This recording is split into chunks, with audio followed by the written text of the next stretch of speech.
우리가 2019년 말부터 시작된 코로나 바이러스, 코비드 19이죠.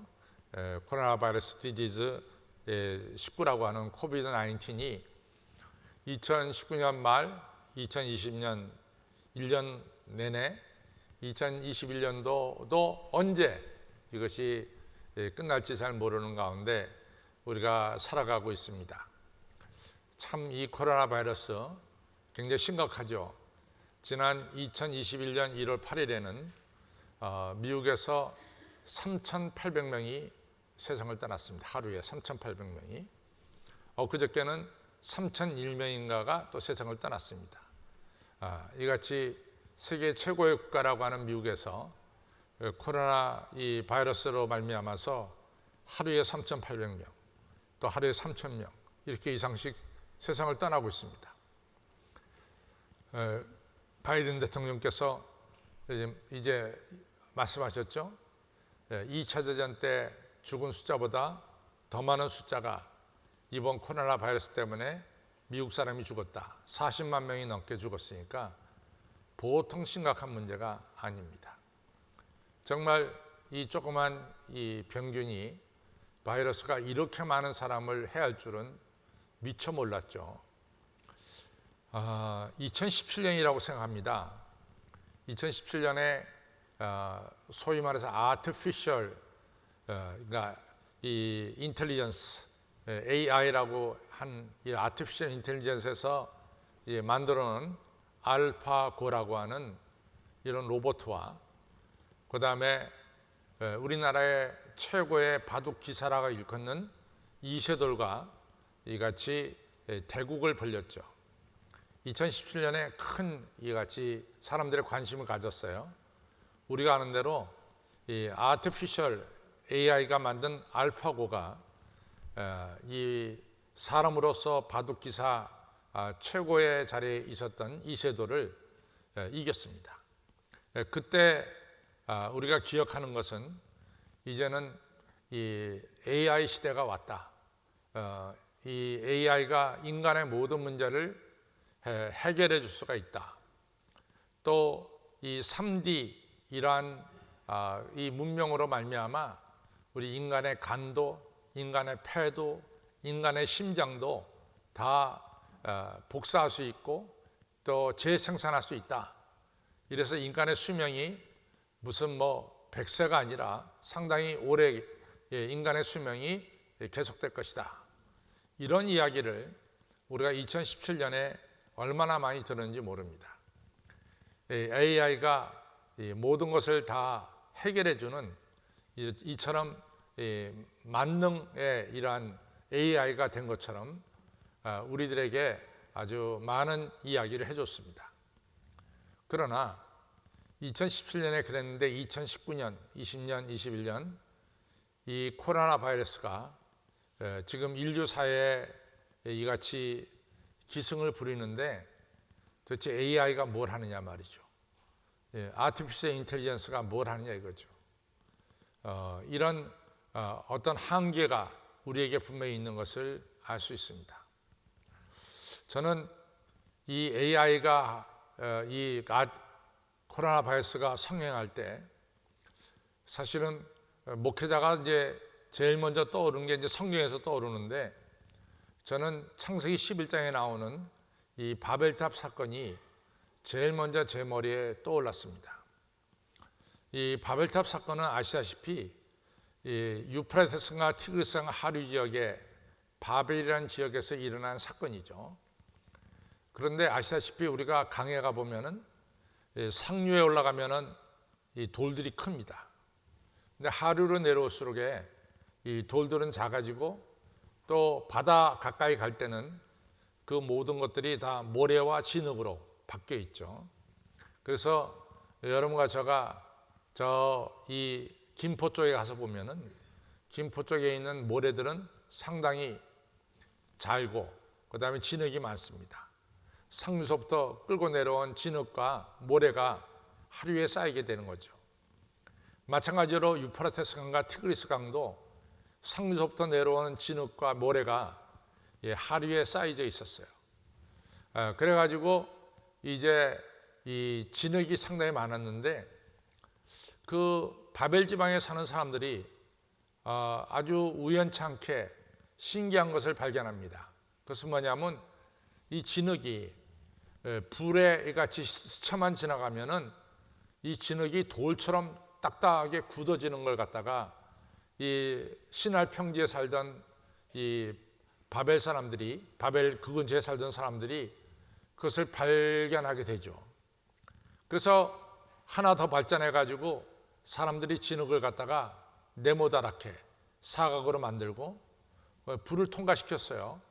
그랬더니 이것이 단단한 벽돌이 된 거예요.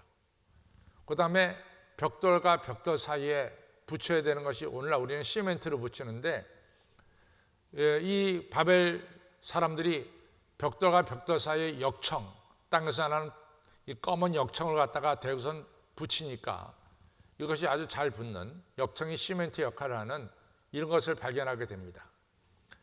그래서 그 전까지 이 사람들은 어디서 살았냐면은 동굴에서 살았어요. 그래서 여러분들 인류의 이 문명 변천사를 보면은 최초의 인간들이 살던 곳이 어디냐? 다 동굴로 나옵니다. 그러니까 인간은 처음에는 동굴에서 살았습니다. 그래서 우리가 헬라 철학에서 동굴에 캄캄한 데 있는 사람을 태양빛이 비치는 바깥으로 내어보내야 된다. 이걸 가르쳐서 우리가 소위 말해서 에듀케이터라고 하잖아요. 교육을 시켜가지고 동굴에 있는 사람들, 컴컴한 데 있는 사람들을 바깥 태양빛이 비치는 곳으로 끌어내야 된다. 거기서 나온 것이 바로 교육입니다. 에듀케이션이 거기서 나왔죠. 이제 사람들이 이 시날 평지에 벽돌로 집을 짓게 됐습니다. 드디어 굴 속에서 사는 것이 아니라 굴 밖으로 나와서 태양빛을 보면서 살게 됐습니다. 문명의 획기적인 발전이 오게 된 거죠. 뭐 이루 말할 수 없는 새로운 환경 속에서 인류가 살게 됐습니다. 그래서 인류가 벽돌을 발견하면서 살면서 몇 가지를 계획을 하죠. 우리가 성을 쌓자. 그 다음에 우리가 대를 만들자. 그 다음에 우리가 한데 모여서 살아서 흩어지지 말자. 그리고 우리의 이름을 내자. 이같이 이 바벨탑을 쌓으면서 사람들이 계획한 것이 있습니다. 이 성이라고 하는 것은 우리가 영어로 말하는 캐슬인데, 성은 우리가 서울을 갖다가 예전에 뭐라고 말했냐면 한성이라고 불렀습니다. 성이라고 하는 것은 지금에 말하면 도시를 가리켜요. 사람들이 모여 사는 도시를 예전에는 성이라고 불렀습니다. 그러니까 우리 함께 모여 살자. 이게 성을 만들자는 거죠. 그 다음에 두 번째로는 우리가 대를 쌓자. 대는 영어로만 하면 타워를 가리키죠. 남산 타워, 우리 타워를 가르쳐. 옛날에 63빌딩이 제일 높았을 땐 63빌딩 타워, 지금 롯데가 제일 크니까 롯데 타워 이렇게 말하죠. 근데 이 타워가 그 옛날에 꼭 필요했던 게 뭐냐면은 그 옛날에는 양들을 데리고 소들을 데리고 들판에 나가서 이 풀을 뜯게 합니다. 근데 멀리 갔다가 이제 고향으로 돌아와야 되잖아요. 지 사는 곳으로. 근데 지금은 여러분과 저가 이 GPS가 있으니까 우리가 GPS를 보고 다 어딜 갔든지 쉽게 우리가 서울로 찾아 들어옵니다. 그러나 그 옛날에는 GPS가 없었어요. 그러니까 뭔가 이정표가 필요했다고요. 그래서 이정표를 세우는 게 뭐냐면 큰 타워를 짓는 거예요. 그래서 동서남북 어딜 갔든지 그 타워를 보고, 멀리 보이는 타워를 보고 집으로 돌아온 거죠. 그래서 우리가 대를 쌓자, 타워를 높이 쌓자, 그것도 전혀 문제가 되지 않습니다. 왜냐하면 길을 찾는 이정표가 되니까. 그 다음에 우리가 흩어짐을 면하자, 우리 함께 모여 살자. 함께 모여 사는 것처럼 좋은 게 어디 있어요? 이것도 좋은 일입니다. 그런데 이제 한 가지 문제가 뭐냐면 우리의 이름을 날려보자. 이렇게 이제 성경 번역이 됐는데 그것은 성경이 번역한 것 중에서 잘못 번역한 것 중에 하나가 됩니다. 본래 원본에 보면 우리 스스로 우리의 이름을 짓자 이렇게 됐습니다. 그러니까 let us make a name for ourselves. 그러니까 우리가 우리 스스로 이름을 짓자. 이것을 한글로 번역할 때 우리의 이름을 내자. 이렇게 이제 잘못 번역됐어요. 올바른 번역은 우리 스스로 우리의 이름을 짓자. 이런 내용입니다. 근데 이게 왜 문제가 되느냐?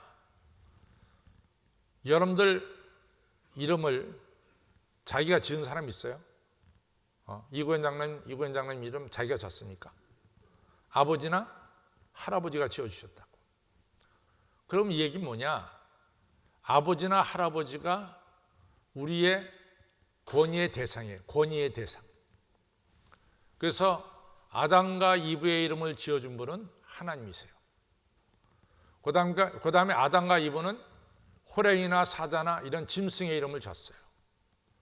그러니까 호랭이나 사자 이런 것은 사람의 이같이 권위 아래에 있는 겁니다. 짐승들은. 짐승이 사람을 뛰어넘을 수는 없어요. 마찬가지로 사람을 다스리는 분은 하나님이세요. 우리는 하나님 밑에 있는 여러분과 저입니다. 그런데 사람들이 우리 스스로 이름을 짓자 이런 내용은 우리는 더 이상 하나님이 필요 없습니다. 하나님 없이도 우리가 얼마든지 살아갈 수 있습니다. 이런 내용이에요. 그러니까 바벨 사람들이 벽돌을 만들고 문명의 획기적인 발전이 일어나니까 여러 가지 좋은 일들도 많이 계획했지만은 그 중에 하나가 뭐냐면 우리가 더 이상 하나님의 지배 아래 있을 필요가 없다. 우리 스스로도 얼마든지 살아갈 수 있다. 이러면서 쌓아놓은 것이 바벨탑입니다. 결국은 하나님을 떠나고 하나님 무시한 바벨탑을 쌓던 사람들은 하나님의 심판을 받을 수밖에 없게 된 거죠. 그래가지고 다 흩어질 수밖에 없었고 그 다음에 이같이 언어가 다 여러 가지 언어로 바뀌어질 수밖에 나눠질 수밖에 없었습니다. 하나님의 심판이 일어난 겁니다. 저는 아티피셜 인텔리전스 AI가 인간의 수명을 100세가 뭐냐?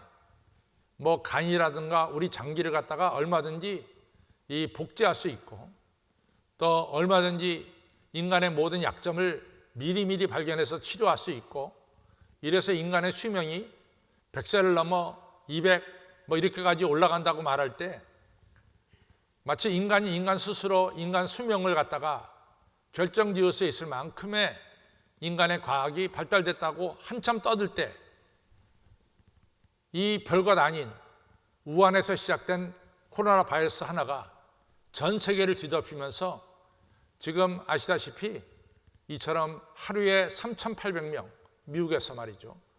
이렇게 죽어나가는 엄청난 일로 이같이 발전이 돼버리고 말았어요. 걷잡을 수가 없습니다. 걷잡을 수가 없습니다. 저는 사실 새벽마다 정말 가슴 아프게 기도하는 게 있어요. 왜냐하면 백신이 이 소위 말해서 이 코로나 바이러스를 이길 수 있는 이 코로나 바이러스를 이것을 바꿀 수 있는 이 체인지할 수 있는 이러한 중요한 무기가 된다. 이렇게 이제 얘기를 합니다. 그런데 또 동시에 발표를 보십시오. 백신의 90%가 선진국에서 전부 다 가져갑니다. 백신의 90%가. 그러면 선진국 몇 나라가 백신의 90%를 지금 가져가고 있어요. 그럼 그 많은 후진국 사람들은 어떻게 되느냐 말이지. 그냥 죽을 수밖에 없어요. 코로나 바이러스 걸리면. 여러분들 이처럼 하나님이 개입하지 않으면 이 코로나 바이러스는 해결될 길이 없다. 이런 얘기입니다. 정말 가슴이 아프잖아요. 부자들은 백신 맞아서 이같이 코로나 바이러스를 면역할 수 있다고 치지만은 그 수많은 가난한 나라 백성들은 백신을 살 돈도 없고 백신을 구입할 수 있는 능력도 없고 백신을 맞을 수도 없어요. 어떻게 하냐 말이죠. 뭐 선진국만 백신이 때문에 면역이 되면 되고 후진국은 면역이 안 되고 백신 걸려서 코로나 바이러스 걸려서 죽으면 그만이다. 그런 건 절대로 아니죠. 정말 하나님께서 개입하셔서 이처럼 이 문제를 해결하시면 안 되는 거죠. 요한복음 15장을 보면은 우리 15장 1절에 나는 참포도나무여 우리 아버지는 농부다. 너희는 가지다. 이렇게 말씀하고 있어요. 15장 5절에 가지가 포도나무에 붙어 있으면 절로 가시를 맺는다.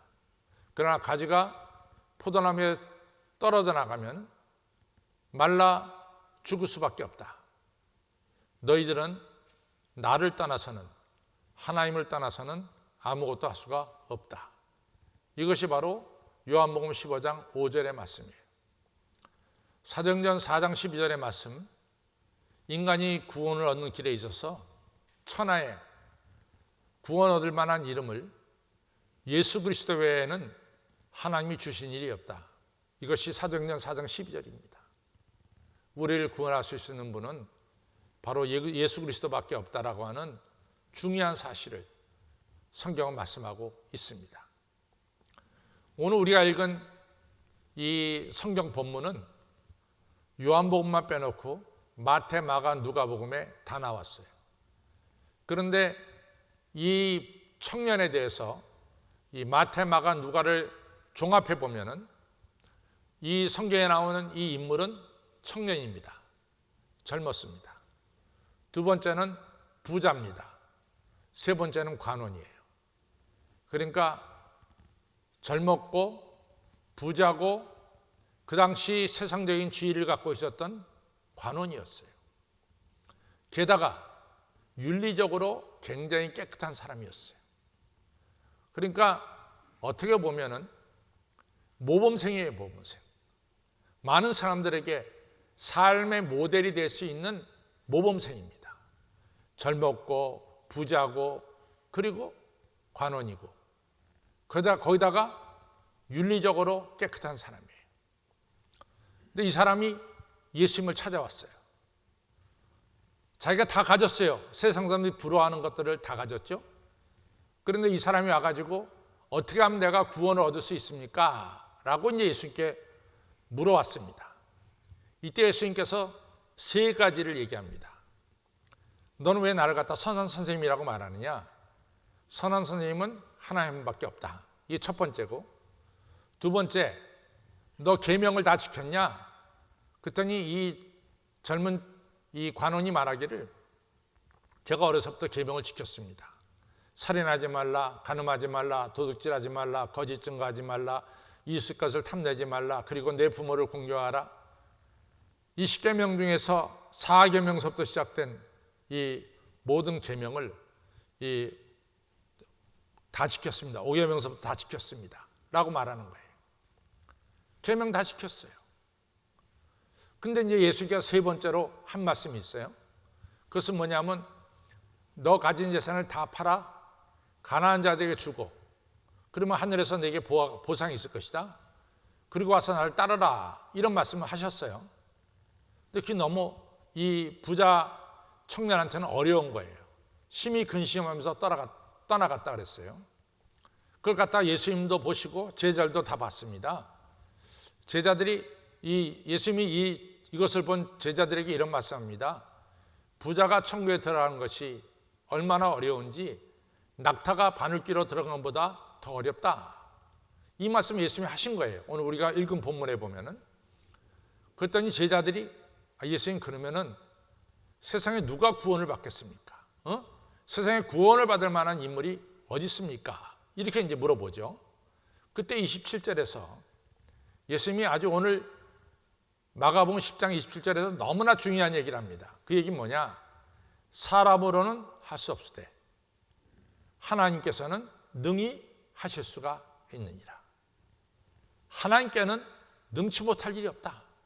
사람으로는 못해. 그러나 하나님께서는 이 모든 일을 하실 수 있느니라.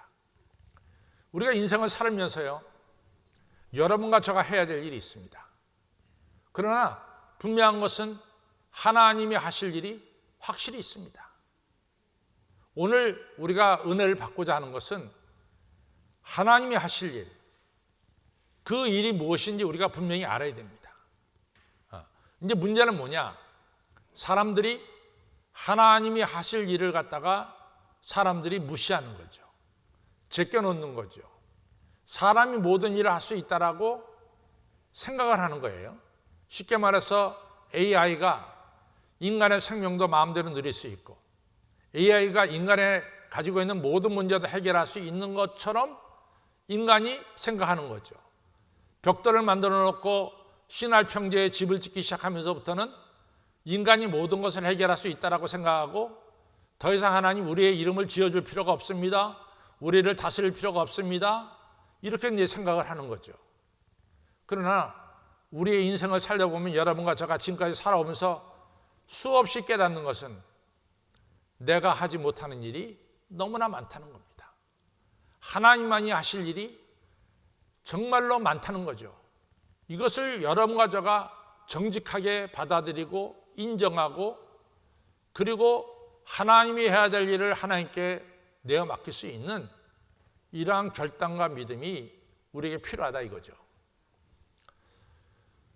예수님 믿는 사람이건 믿지 않는 사람이건 간에 성경 66권 중에서 제일 많이 인용하고 알고 있는 성경 말씀이 뭐냐라고 물어보면은 마태복음 5장에서 시작하는 팔복이에요. 심령이 가난한 자는 복이 있나니 천국이 저희 것이며 온유한 자는 복이 있나니 저가 땅을 차지할 것이요. 이렇게 시작되는 마태복음 5장, 6장, 7장에 나오는 팔복입니다. 근데 우리가 팔복을 읽다 보면은 너희 의를 위해서 핍박을 받는 자는 복이 있다 그랬어요. 하나님의 자녀라 일컬음을 받는다 그랬어요. 여기까지 또 괜찮아요. 근데 더 읽어 나가면 어려운 게 첩첩산중이에요. 뭐냐? 상대방이 너 이쪽 뺨을 떼면 저쪽 뺨 내놔. 그 다음에 상대방이 오리를 가자면 십리를 같이 걸어가죠. 상대방이 너한테 속옷을 달라면 겉옷까지 같이 줘. 더 나가요. 너 원수를 사랑해. 이러면서 마태복음 5장, 6장, 7장에 나오는 산상수훈의 말씀이 나옵니다. 우리가 이 말씀 앞에 정직하게 서보잔 말이죠.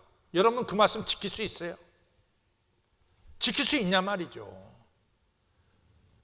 원수가 그래 이쪽 뺨 때문에 이쪽 뺨 대고 원수를 미워하지 말고 사랑하고 속옷 달라면 겉옷까지 주고 물론 산상수훈에는 우리가 지킬 수도 있는 게 또 있어요.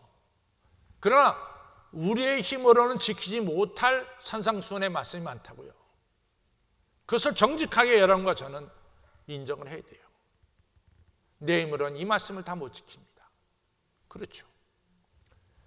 또 우리가 지금 이 마가복음 10장 17절로부터 27절 읽었는데 그 전에 13절로 16절에 뭐가 나오냐면 예수님이 어린아이를 하나 갖다 세워놓고 너희들 이 어린아이 갖지 않으면 천국에 들어가지 못한다 그랬어요.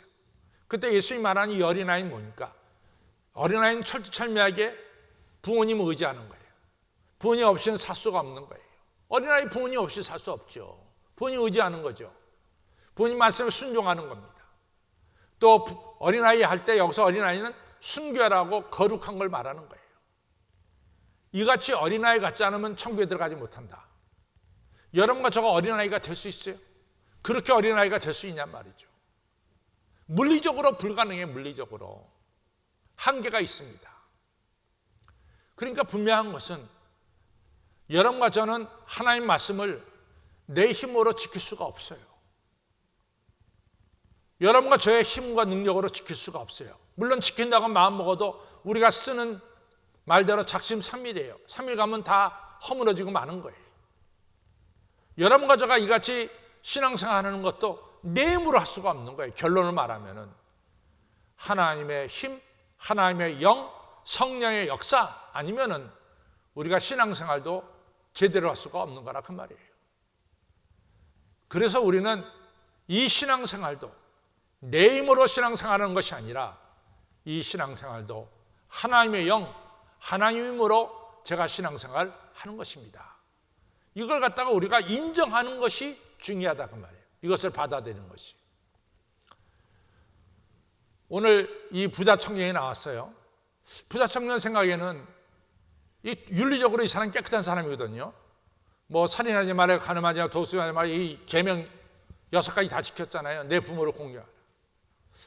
이 부자 청년은 한두 가지 계명만 더 지켜가지고 자기가 구원의 확신을 갖기를 원했어요. 근데 하나님, 예수님의 대답은 좀 다릅니다. 너 있는 것을 다 팔아 가난한 자 주고, 그러면 나 하늘에서 보화가 있을 것이야. 틀림없이 보상해 줄 거야. 그러고 나서 나를 따르라. 중요한 말씀 하십니다. 부자 청년이 이것은 지킬 수가 없는 것 같아요. 그러니까 슬픈 기색을 하고 돌아갔죠. 요한복음 3장에 니고데모가 찾아왔어요. 니고데모는 예수님이 인정하는 이스라엘 선생입니다. 이스라엘 지도자죠. 니고데모는 이스라엘 전체에 70명의 이가 대표가 있는데 그 중에 한 명이에요. 산헤드린 의원이에요. 니고데모는 율법을 너무나 잘 알고 있는 바리새인 율법 학자예요. 이 사람이 한밤중에 예수님을 찾아왔어요. 누구보다도 율법을 많이 알고, 또 누구보다도 바르게 산다고 정평이 나 있고, 근데 니고데모 마음속에는 구원의 확신이 없는 거죠. 그러니까 밤중에 찾아온 거죠. 예수님한테 묻죠. 어떻게 하면 영생을 얻겠습니까? 예수님 대답 참 이상해요. 너 거듭나야 된다. 그러니까 니고데모가 그 말을 이해를 못하겠어. 그러니까 예수님의 단도직입적으로 묻죠. 예수님, 내가 이 나이에 어떻게 어머니 모태에 들어갔다 다시 나올 수 있습니까? 단도직입적으로 묻는 거야. 이거 불가능한 거 아닙니까? 그랬더니 예수님 대답하시기를, 너 이스라엘 선생이 돼갖고 네가 모르냐? 너 물과 성령으로 거듭나지 않으면 하나님 나라 들어갈 수 없다. 이거 물과 성령으로 거듭난다는 얘기, 하나님의 능력이 아니면 너는 거듭날 수 없다는 거 아니에요. 물과 성령으로 거듭나지 않으면. 여러분들, 사도 바울도 마찬가지예요. 사도 바울을 칩시다. 사도 바울 뭐예요? 이 베냐민 지파 사람이에요. 왕족입니다. 왕족. 베냐민 지파, 사울 왕이 베냐민 지파입니까? 또 사도 바울 뭡니까? 가말리엘 선생 밑에서 공부했어요. 최고의 학교를 나왔어요. 히브리인 중에 히브리인이야. 율법으로 보면 흠이 없어. 8살 때 할례 받았어. 그러니까 사도 바울이 자신 있게 얘기합니다. 난 바리새파 사람이고 율법에 이같이 의로 볼 때는 나는 흠이 없는 자입니다. 근데 사도 바울이 구원의 확신이 있었냐 말이죠. 사도 바울은 뭐라 그래요? 나는 이러한 모든 것들을 갖다 다 배설물로 버리고 나는 앞에 있는 예수 그리스도를 붙잡으려고 오늘로 달려갑니다. 이 얘기가 뭐예요? 이러한 것들이 나를 구원하는 것이 아니라 나를 구원하실 분은 예수님밖에는 없다. 이것을 분명히 밝히는 거죠. 그렇습니다. 여러분과 저의 구원은 이 부자 청년한테도 예수님이 정확하게 말한 것은 네가 가지고 있는 재물로 너 구원받는 게 아니야. 네가 구원받는 것은 바로 예수님밖에는 없단 말이지. 니고데모한테도 얘기하기를 십자가에 달리신 예수님을 바라볼 때 거기에서 구원이 일어난다 라는 말씀을 요한복음 3장 분명히 말씀하고 있죠. 사랑하는 성도 여러분, 여러분과 저가 하나님의 자녀되고 구원의 확신을 가지고 천국 백성 되는 길도 누구밖에 없다? 하나님밖에 없다. 우리의 힘으로는 절대로 안 된다. 우리의 힘으로는 절대로 하나님의 말씀을 제대로 지킬 수도 없다.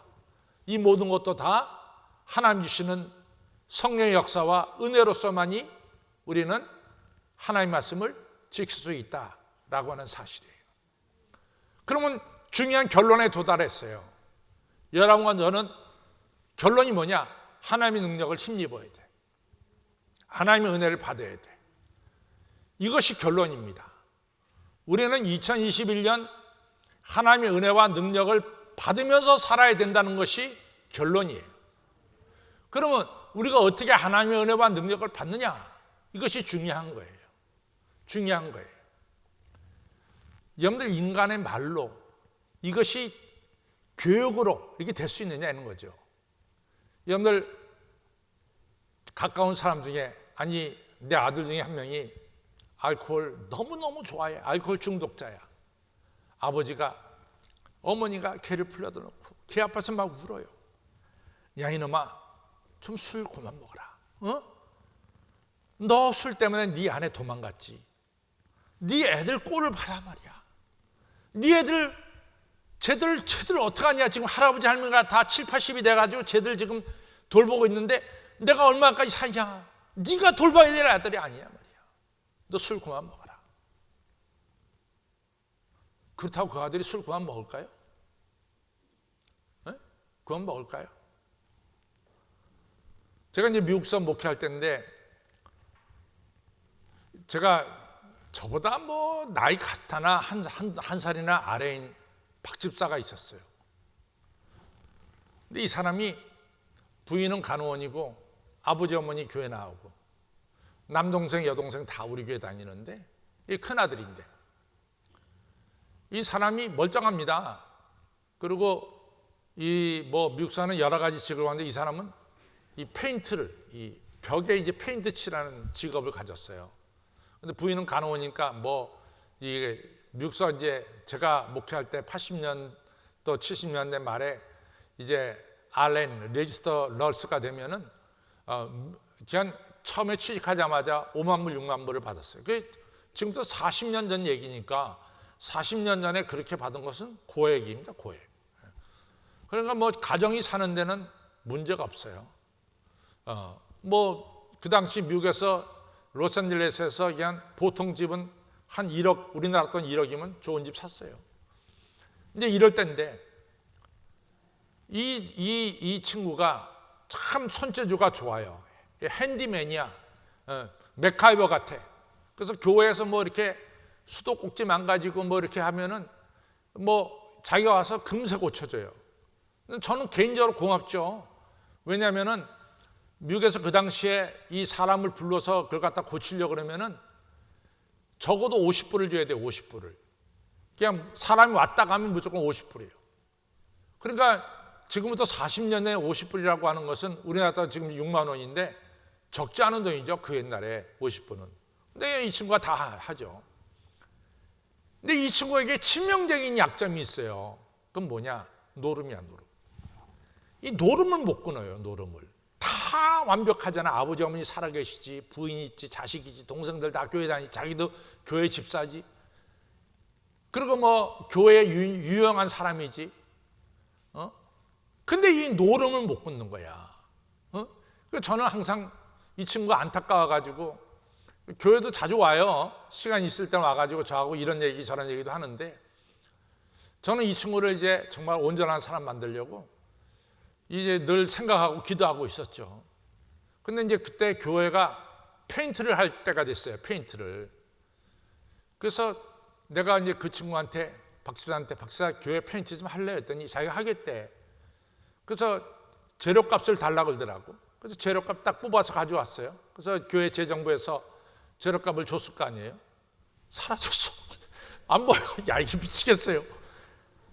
내일부터 페인트 칠하기로 다 하고 밑에 바닥 다 깔아놨는데, 이 형 목사님 다 깔아놨어. 비닐로 말이지. 떨어지니까. 정작 안 나타나는 거야, 이게. 교인들이 그럴 거 아니, 목사님 왜 그런 사람한테 맡겼습니까? 그럴 거 아니에요. 이게 안 나타나. 하루도 지나가 안 나타나. 일주일도 안 나타나. 어디 갔냐? 이 라스베가스 간 거지. 정말 이게 교회 돈 가지고 노름하러 가는 게 어디서 도대체 이게? 내가 그때 그 친구 찾으려고요. 로스앤젤레스에도 노름당했거든. 거기 막 들어가 찾아봤어. 가보면 전부 다 눈이 시뻘게 져가지고 말이지. 빠진고기계 앞에서 이러고 앉아 있어. 야, 이게 노름도 하나님 돈도 관계없어. 노름 돌면 그냥 하나님 돈도 가지고 하는 거야. 이 해결될 수가 없어요. 여러분, 최근에 어떤 큰 기업의 외손녀가 또 마약했잖아. 또 황아무개가. 얼마나 그 집 주변에서 그랬을 거야. 야, 너 다시는 마약하지 마. 마약하면 안 돼. 너 돌아가신 할아버지를 보더라도 네가 또 마약해서 너 이번 마약하면 감옥에 간다. 그런 얘기 왜 안 했겠어? 다 했지. 근데도 못 끊어. 인간의 말로, 인간의 지식으로, 인간의 교훈으로 끊쳐지는 게 아니라 그 말이요. 그렇죠. 나를 바꾸는 일은, 우리가 새롭게 되는 일은 내 인 가지고는 안 돼. 그러면 하나님께로서는 모든 일을 할 수 있는 이라 오늘 말씀이에요. 하나님이 모든 일을 하실 수 있도록 우리를 맡기는 거죠. 여러분, 예배가 뭡니까? 우리가 예배를 뭐라고 불러요? 산제사를 드린다 그래요. 산제사, 살아있는 제사. 제사를 드린다는 것은 여러분과 저가 제물이 되는 거예요. 하나님 앞에. 제물은 뭡니까? 하나님의 뜻대로 하옵소서, 하나님께 내어 맡기는 거예요. 이것이 제물이라고. 오늘 예배 시간이 바로 그런 시간이에요. 내 주여 뜻대로 행하시옵소서. 내 모습 이대로 하나님께 바칩니다. 주님이 역사하여 주시고 주님께는 능치 못할 일이 없습니다. 이 예배 시간이 그래서 소중한 거예요. 예배를 통해서 나를 하나님께 제물로 바치고, 예배를 통해서 성령의 역사를 체험하고, 예배를 통해서 나에게 주어지는 하나님 말씀을 듣고 순종하고, 그리고 날마다 주님을 바라볼 적에 하나님의 능력, 하나님의 권세가 예배드리는 우리에게 임해서 하나님의 역사가 우리 안에서 나타날 줄로 믿습니다. 하나님이 하실 일이 우리에게 그대로 나타날 줄로 믿습니다. 2021년 하나님께서 우리의 삶에, 우리의 가정에, 우리 여러분의 사업장에 역사하는, 하나님이 하실 일이 나타나는 이런 능력의 한 해가 되기를, 여러분 자신을 내어 맡기는 한 해가 되기를 주님의 이름으로 부탁을 드립니다.